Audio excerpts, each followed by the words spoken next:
চলো বন্ধুরা, আজকে দেখব টোল প্লাজায় কীভাবে তারা ডিউটি শুরু করে। অফিসের সকালবেলায় গাড়ি এসে গেল স্যারদের নামানোর জন্য। অন্যদিকে সকল স্টাফ ধীরে ধীরে এসে শুরু হয়েছে, জড়ো হয়েছে বি শিফট ধরার জন্য।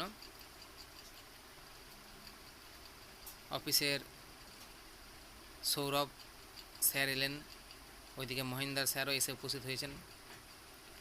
সকল স্টাফ ডিউটি শুরু করার জন্য রেডি।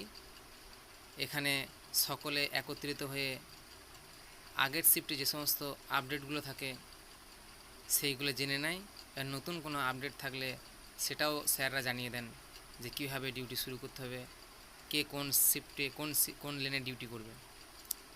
ডিউটি শুরু হয়ে যায়। ওভারলোড ডিপার্টমেন্টে এইটি একজন